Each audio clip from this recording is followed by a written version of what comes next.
Assalamualaikum warahmatullahi wabarakatuh. Perkenalkan, nama saya Bahr Abdurrahim. Saya semester 4 Agribisnis Hortikultura Tanaman Biofarmaka di Kampus Politeknik Pembangunan Pertanian Kampus Yogyakarta, jurusan Pertanian. Pada video kali ini saya akan membahas tentang tanaman biofarmaka yang ada dan dibudidayakan di daerah rumah saya, yaitu tanaman temulawak. Yang saya akan bahas tentang di video ini adalah tanaman temulawak secara umumnya, serta kandungan dan senyawa aktif yang ada di dalamnya dan manfaat-manfaat yang dapat digunakan oleh manusia. Selain itu, saya juga akan membahas tentang cara ekstraksi dari tanaman temulawak itu, khususnya pada rimpangnya, dan saya juga akan membahas tentang potensi dan perkembangan temulawak di daerah saya. Pertama, kita akan membahas tentang tanaman temulawak. Tanaman temulawak atau dengan nama ilmiahnya Curcuma xanthorrhiza adalah tumbuhan obat yang tergolong dalam suku temu-temuan atau Zingiberaceae, ya, berasal dari Indonesia dan khususnya sering dibudidayakan di daerah Pulau Jawa dan kemudian menyebar ke beberapa tempat di Asia Tenggara seperti Malaysia, Singapura, dan negara-negara Asia Tenggara yang lainnya. Untuk tanaman temulawak biasanya ditemukan di daerah-daerah yang memiliki klimat tropis dan di antara 100 sampai dengan 1500 mdpl dan pada di daerah yang memiliki curah hujan yang cukup lebat. Untuk seterusnya kita akan membahas tentang tempat dan lokasi untuk budidaya temulawak. Budidaya temulawak pada umumnya atau temulawak alami pada umumnya ditemukan pada daerah tropis bahkan sampai subtropis yang memiliki curah hujan yang tinggi atau cukup banyak dan tumbuh di dataran rendah sampai dengan 1500 mdpl. Selain itu, tanaman temulawak juga dapat ditemukan di lahan-lahan yang lapang dan juga dapat tumbuh di bawah tanaman-tanaman pohon keras seperti jati dan lain-lainnya. Selain itu, tanaman temulawak berkembang baik dan benar ketika memiliki daerah yang memiliki suhu 19 sampai 30 derajat Celcius. Kemudian kita akan membahas tentang morfologi tanaman temulawak.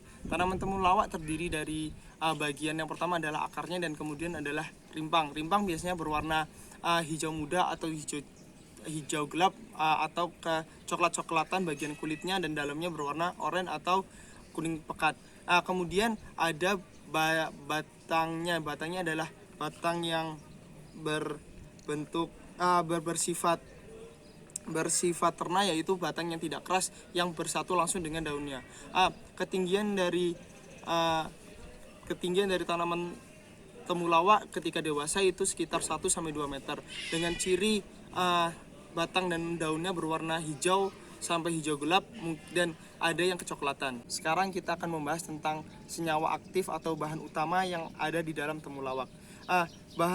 Kandungan utama di dalam temulawak adalah fraksi pati, kurkuminoid, dan minyak sirih. Rimpang temulawak ini memiliki kandungan kurkuminoid sebesar 1,6 sampai 2,2% dan minyak asiri sebesar 6 sampai 10%.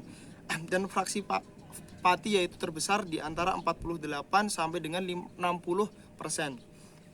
Fraksi pati merupakan kandungan terbesar dalam rimpang temulawak, di mana pati ini dapat dikembangkan sebagai sumber karbohidrat yang digunakan untuk campuran bahan makanan.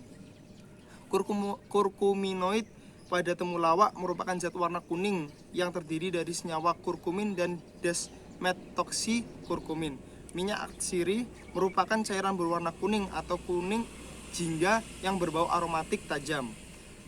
Minyak sirih pada temulawak terdiri dari Isofuranogermakren, trixilin, alaroma, dendren, germekren, dan lain sebagainya. Kandungan senyawa aktif dan bahan kimia yang ada di dalam temulawak memiliki pengaruh positif terhadap kesehatan manusia. Senyawa aktif yang di dalam tanaman temulawak dapat menyembuhkan beberapa penyakit di manusia. Di antaranya adalah kandungan senyawa aktif yang terdapat pada temulawak memiliki aktivasi antioksidan yang dapat menghilangkan radikal-radikal bebas dan menghambat terbentuknya oksidasi lipida sehingga dapat mencegah penyakit degeneratif. Selain itu, temulawak bermanfaat juga untuk mengobati sakit mah, diare, ambien dan batuk maupun asma dan sariawan serta penambah nafsu makan.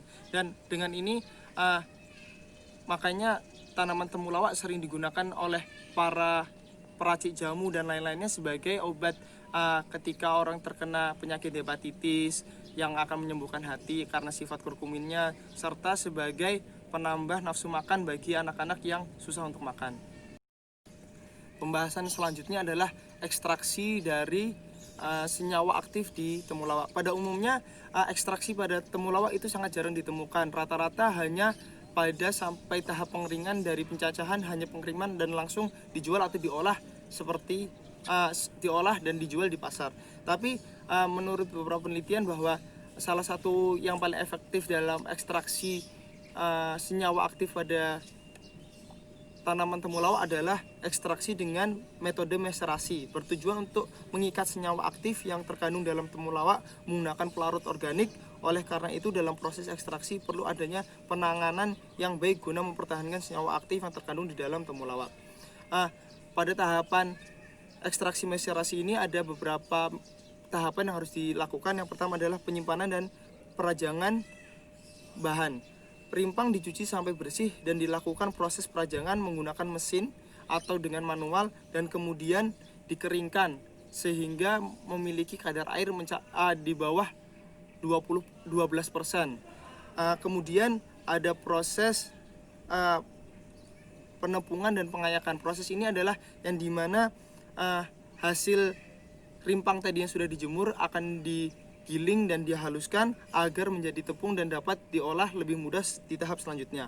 Di tahapan selanjutnya adalah ekstraksi. Proses ekstraksi dilakukan dengan cara maserasi, yaitu dengan perendaman bubuk temulawak yang disertai dengan pengadukan dalam temperatur ruangan sekitar 20-30 derajat Celcius. Proses ekstraksi ini dilakukan dengan perbandingan bahan dan pelarut 1:5.